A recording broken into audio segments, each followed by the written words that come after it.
ഘോഷയാത്ര പുറപ്പെടേണ്ട സ്ഥലത്തിലേക്ക് പുറപ്പെടുക. ആ നിർദ്ദേശം തന്നെ വിശ്രമത്തെ പാലിച്ചുകൊണ്ട് വളരെ ചിട്ടയോടും ഭക്തിയോടും ഇതിന് ഒരുപാട് സൽഫലങ്ങൾ നമ്മൾ കാക്ഷിക്കുന്നതാണ്. ഈ സ്വയംവര ഘോഷയാത്രയിൽ അണിചേരുവാൻ ഏവരും എത്രയും വേഗമായി വേണ്ട പുറപ്പാടുകൾ ചെയ്യണമെന്ന് ഒരിക്കൽ കൂടെ ഭഗവത് നാമത്തിൽ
സമേതം ശ്രീകൃഷ്ണനും ഉമാസമേതം ശ്രീ പരമേശനും രാധാസമേതം ശ്രീകൃഷ്ണനും ഉമാസമേതം ശ്രീ പരമേശനും ചേർന്നു വാഴുമേക സന്നിധി ശിവകൃഷ്ണ ക്ഷേത്രമൊരു മഹാസന്നിധി രാധാ സമേതം ശ്രീകൃഷ്ണനും ഉമാസമേതം ശ്രീ പരമേശനും രാധാസമേതം ശ്രീകൃഷ്ണനും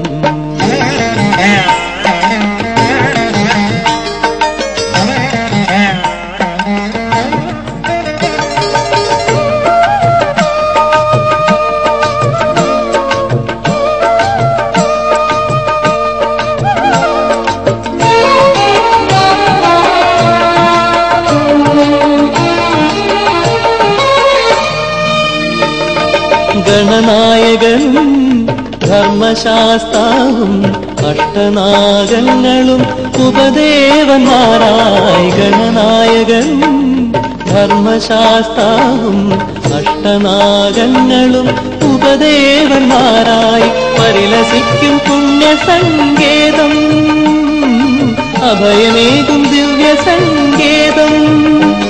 അത് ശിവകൃഷ്ണ മഹാക്ഷേത്രം.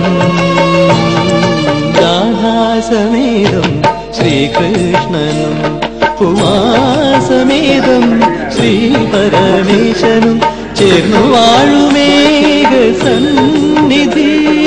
ശിവകൃഷ്ണ ക്ഷേത്രമൊരു മഹാസന്നിധി.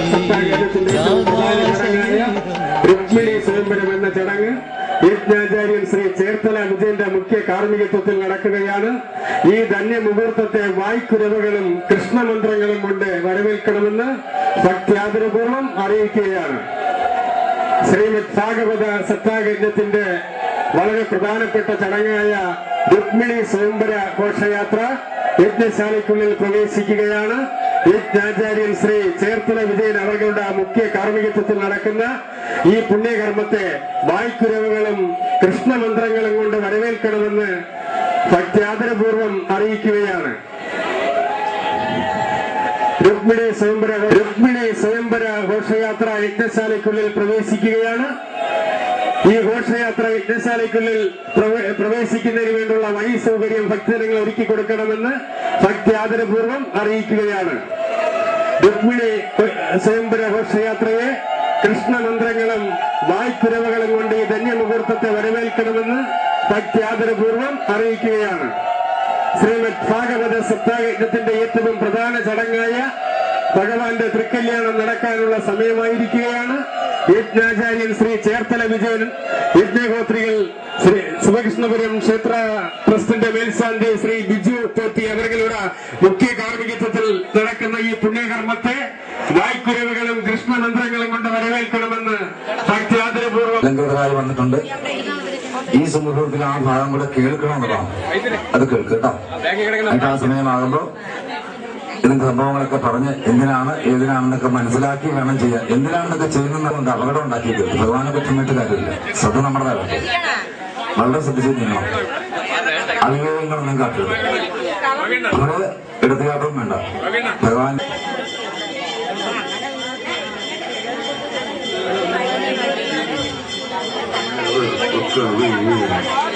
ഒരുമിച്ച്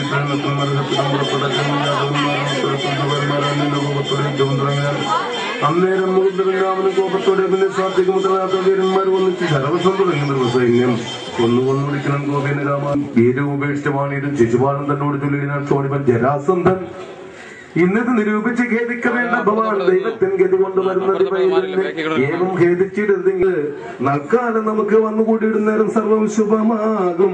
നന്ദനന്ദനെയും ജയിക്കാൻ തന്നെ ഏറ്റവും ഞാൻ 17 സമയം ചെയ്യണം. ഇവൻ തോറ്റിയില്ല. പിന്നെ ഒരു വിധത്തിൽ ജയിച്ചു ഞാൻ.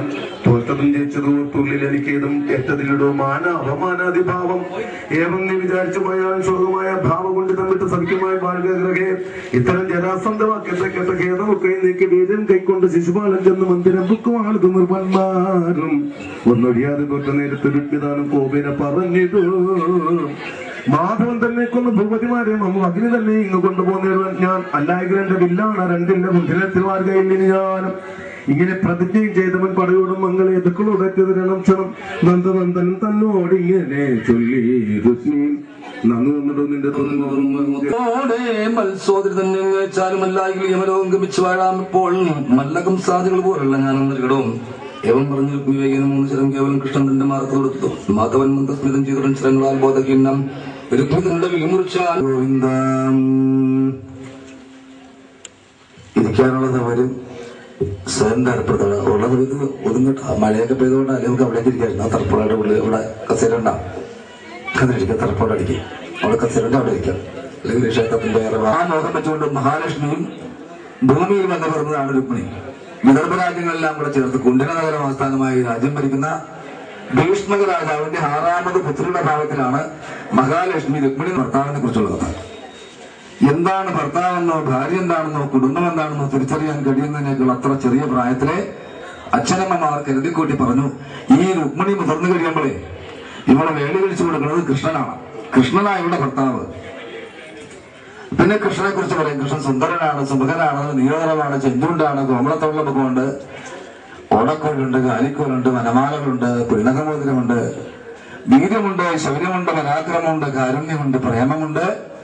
ഇങ്ങനെയൊക്കെ പറയുന്നത് എന്തെന്നായി പറയുന്ന രുക്മിണി, കുഞ്ഞു രുക്മിണിക്ക് ആ സ്ത്രീയുടെ എല്ലാ ആവശ്യങ്ങളും നിറവേറ്റി തരാൻ പ്രാപ്തനായവർക്ക് ഏത് അത്യാപത്തുകളിലും ആപത്ഘട്ടത്തിലും അവളെ സംരക്ഷിക്കുവാനുള്ള ദൗത്യം ഏറ്റെടുത്ത ധീരനായ ഉത്തമനായ ഒരു പുരുഷൻ, അതാണ് ഭർത്താവ്. അങ്ങനെ ഒന്നിനോട് ചേരേണ്ടത് ഇവളുടെ ജന്മോദ്ദേശമാണ്. അല്ലാതെ ഏതെങ്കിലും ആയ പോലെ ഉത്തമനായ ഒരു പുരുഷൻ അത് തന്നെ അങ്ങേയറ്റം വരെ എല്ലാ ആപൽഘട്ടങ്ങളും. അപ്പൊ അത് ശരിയായി മനസ്സിലായി. അച്ഛനമ്മമാരും ഗുരുജനങ്ങളും ചൂണ്ടിക്കാണിച്ചതാ. ഇത്രയും യോഗ്യതകളുണ്ട്. ചെറിയ നാൾ മുതൽ അറിഞ്ഞ് മനസ്സിൽ കേട്ട് വളർന്നു വന്ന ആ കൃഷ്ണചിന്ത ഇപ്പോ യുവതിയായ രുക്മിണിയുടെ മനസ്സിൽ ഭർത്തൃചിന്തയായി മാറി. പിന്നെ ആ കൃഷ്ണനെ എത്രയും വേഗം തന്റെ ഭർത്താവായി കിട്ടണം. മുതിർന്നു കഴിഞ്ഞാൽ യുവതികളായാൽ പിന്നെ അധികം താമസിക്കാൻ മേല, ഭർത്താവോട് ചേരുക എന്നുള്ളതാ. അതിന് താമസം ഇവിടുന്ന് വന്ന ചെറിയ നാളെയുള്ള അനുഷ്ഠാന രീതിയിലെ വ്യത്യാസമാണ്. രുക്മിണിക്കൊന്ന് പെട്ടെന്ന് സാധിച്ചു. കാരണം ചെറിയ നാൾ മുതൽ ഭർത്തൃചിന്തയിൽ വളർന്നവളാ. ഭർത്താവിന് വേണ്ടിയുള്ള സ്വപ്നം അതെങ്ങനെയുള്ള ആളായിരിക്കണം, അതിന്റെ പേരാണ് ഭാഗവത്തിൽ തപസ്സാണ്. ഒരു കാര്യത്തെ കുറിച്ച് സദാ ഉത്കടമായി മോഹിക്കല്, അതിനുവേണ്ടി പ്രാർത്ഥിക്കല്, പിന്നെ ചെയ്യുന്ന എല്ലാ സൽക്കർമ്മങ്ങളും അതിന്റെ പ്രാർത്ഥിക്ക് വേണ്ടി എത്തിച്ചേരും. അപ്പൊ തപസ്സായി മാറും. അപ്പൊ രുക്മിണി തപസ്സാകും. രാജാവ് തന്റെ പുത്രന്റെ വിവാഹം തീരുമാനിച്ചു. രാജാവ് പുത്രന്റെ വിവാഹം സദസ്സിൽ പറയണമെന്നാണ്. രാജസദസ് വിളിച്ചു കൂട്ടി, നമ്മുടെ പുത്രി രുക്മിണിയുടെ പ്രായമായി, അവൾക്ക് വിവാഹമാണ്. ചെറുക്കനെയൊക്കെ നേരത്തെ തീരുമാനിച്ചിട്ടുണ്ട്, അവൾക്കും അറിയാം, നാട്ടുകാർക്കും അറിയുന്നതല്ലേ. എങ്കിലും ആ ഫോർമാലിറ്റിക്ക് എന്ന് പറഞ്ഞോളൂ, കൃഷ്ണനാണ് ആള്. എതിർപ്പുണ്ടോ രാജാവിന്റെ മകളെ വേടി കഴിച്ചു കൊടുക്കുന്നതിൽ? ആർക്കെങ്കിലും എതിർപ്പുണ്ടോ എന്ന് ചോദിക്കണം. സൽഗുണ സമ്പന്നയുമാണ് രുക്മിണി. ലക്ഷ്മിയാന്ന് പറഞ്ഞാൽ പിന്നെ പറയണ്ടല്ലോ. അപ്പൊ അങ്ങനെ ഒരു രുക്മിണിക്ക് എന്തുകൊണ്ട് ചേർന്ന് ചേർക്കാനായത്? അതിലാർക്ക് അഭിപ്രായം? ഇപ്പൊ ഒരാൾ എതിര് പറഞ്ഞു. ഈ സഹസിൽ ഇത്രയും പേര്, ലക്ഷക്കണക്കിന് പേരുണ്ടാവും, ഒരാൾ മാത്രം രുക്മിണിയുടെ കൃഷ്ണന്റെ അയോഗ്യതകൾ പറഞ്ഞു.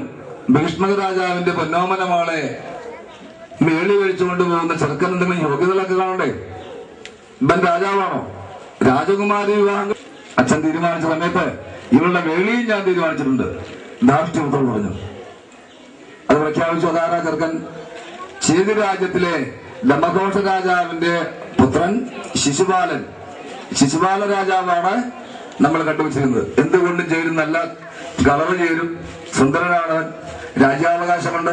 ഇവൾക്കുണ്ടാകുന്ന മക്കൾക്ക് രാജ്യാവകാശം പൈതൃകമായി ലഭിക്കും. അക്ഷമണി സൈന്യമുണ്ട്, ഒടുങ്ങാത്ത ഭണ്ഡാരമുണ്ട്.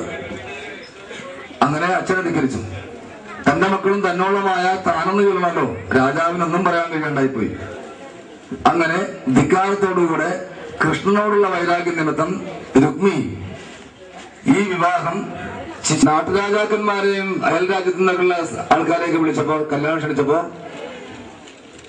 സൈന്യസമേതമാണ് അവരെ ക്ഷണിച്ചത്. കല്യാണത്തിന് നേരത്തെ തന്നെ സൈന്യം ഇത്രയും വേഗം ഇനി കൃഷ്ണൻ മോഹിച്ചിരുന്നതല്ലേ, അവൻ തട്ടിക്കൊണ്ട് പോയാലോ എന്നുള്ള പേടിച്ചിട്ട് 2-4 ദിവസത്തിന് മുമ്പ് തന്നെ ചെറുക്കനും എത്തുന്നതിന് മുമ്പ് തന്നെ മാതാപിതാക്കളും ഗുരുജനങ്ങളും തന്നെ പറഞ്ഞ് പ്രേരിപ്പിച്ച് അതിലേക്ക് തന്നെ കൊണ്ടുപോയി നയിച്ചിട്ട് പോയതാ.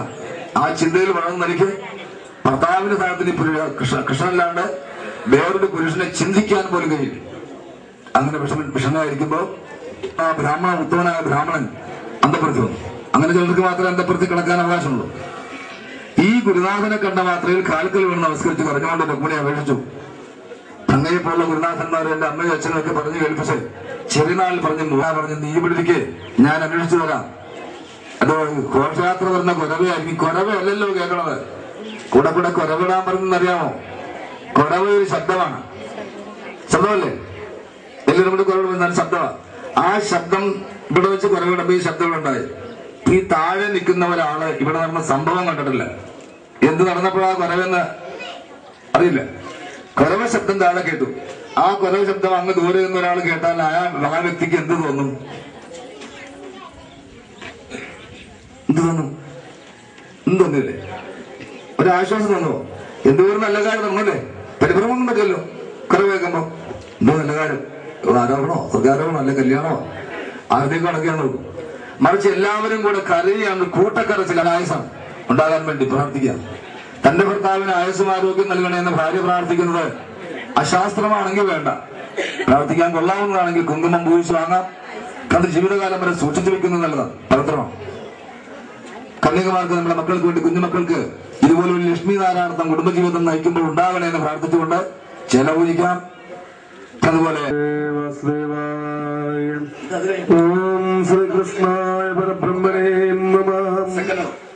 ഇന്നിതുകൊണ്ട് നിന്റെ മാനസം തന്നിലൊട്ടും വന്നു പോകരുതേതും ശോകവും മനോഹരേ. മാനാപമാന സുഖ ദുഃഖാദി ഭേദമെല്ലാം മനസ്സിൽ തോന്നിയിടുന്നത് അജ്ഞാനം അറിയ നീ. ജ്ഞാനഹീനമാമഹംഭാവം ഉണ്ടാകമൂലം ശോഭിപ്പിച്ചലങ്കരിച്ചു ആരൂഢമത്തോടെ ദ്വാരകവാസി ജനമേവരും ഒരുമിച്ച് എന്നെതിരേറ്റുകൊണ്ട് കൊലപ്പെട്ടു.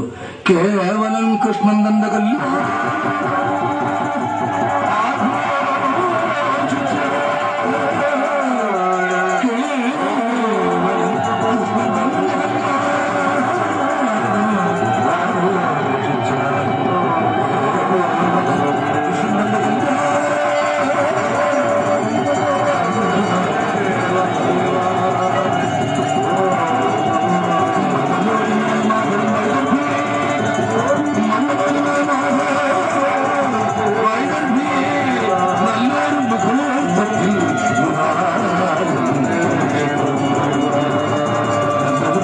വിവാഹം കഴിച്ചു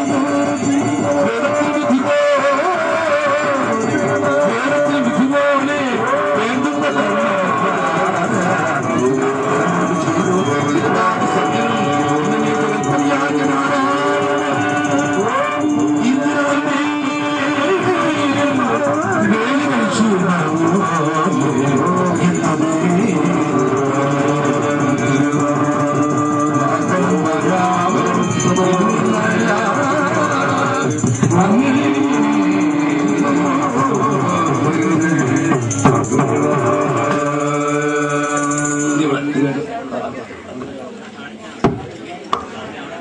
ഭഗവാന്റെ പേടി അതല്ല.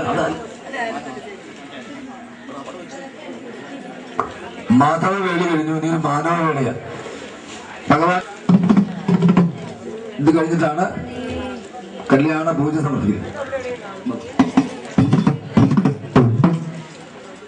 ഓം നമോ ഭഗവതേ വാസുദേവായ.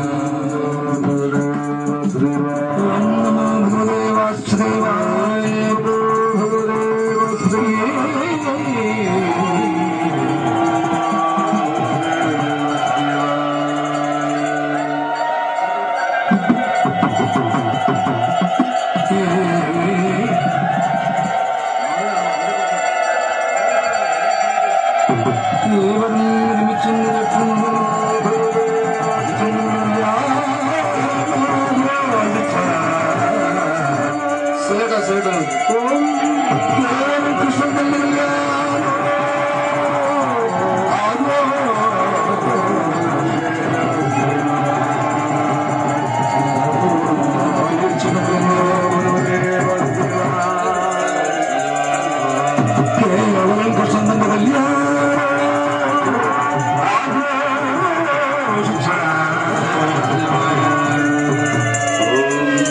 മാധവനെ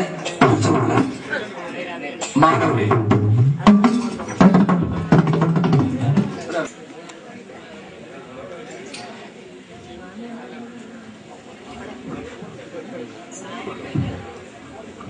ഓം നമോ ഭഗവതേ വാസുദേവായ.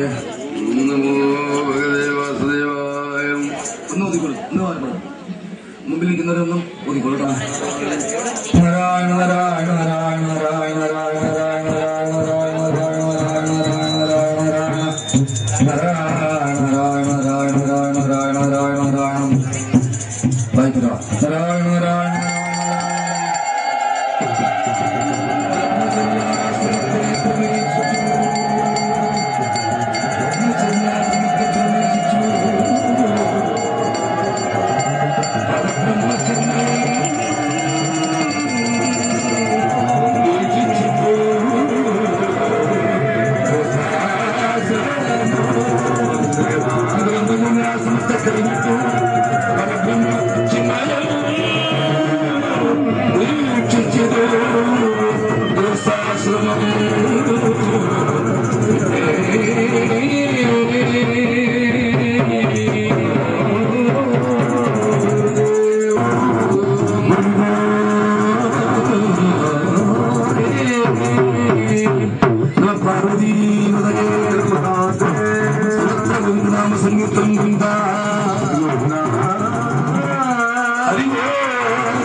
അപ്പൊ ഇവരെല്ലാം കുറച്ചു നേരം ആ ഭാവം ദേവി രുക്മിണിയും കൃഷ്ണനുമായി കണ്ട് പൂജാരി ഭഗവാൻ ചെയ്ത പോലെ തന്നെ ഒരു മാലയും ചാർത്തി അവിടെ ആരതിയൊക്കെ വിടുന്നു. ഈശ്വരീയമായ ഭാവമാണ്. ഈശ്വരൻ അജ്ഞാതമായ ഏതോ ദിശയിൽ നിയന്ത്രിക്കുന്നതനുസരിച്ച് ഇങ്ങനെ ഇവിടെ തുടരുകയാണ്. പ്രതി കാണിച്ചുകൊണ്ട് ആരും ആരെക്കാളും വലിയവരല്ലെന്ന ഭാവം.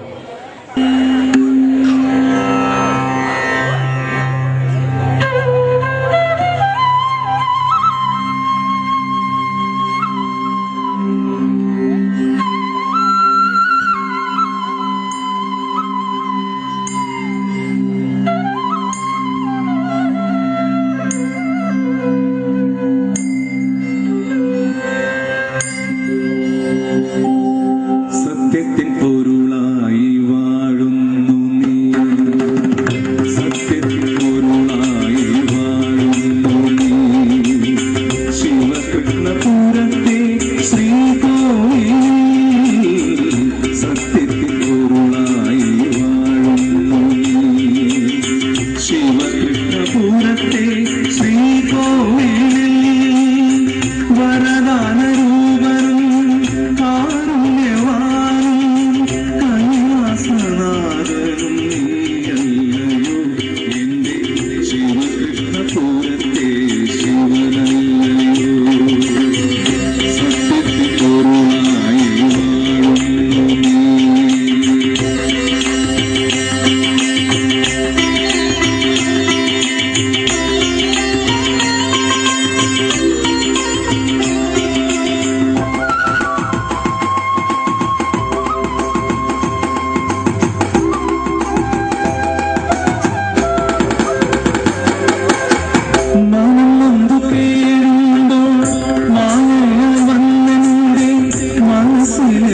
ദുഃഖങ്ങൾ അകറ്റിടുമോ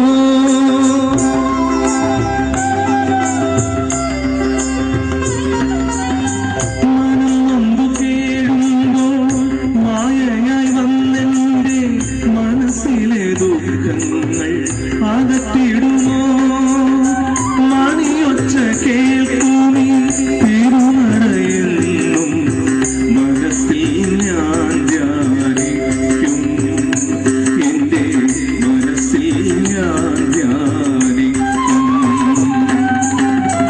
സത്യത്തിൽ പൊരുളായി വാഴുന്നു ശിവകൃഷ്ണപുരത്തെ ശ്രീകോവിൽ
മന്ത്രങ്ങളൊക്കെയും നിന്നെ കുറിച്ചായി ശിവനെ നിന്നെ കുറിച്ചായിരുന്നു സത്യത്തിൽ പൊരുളായി വാഴുന്നു ശിവകൃഷ്ണപുരത്തെ ശ്രീ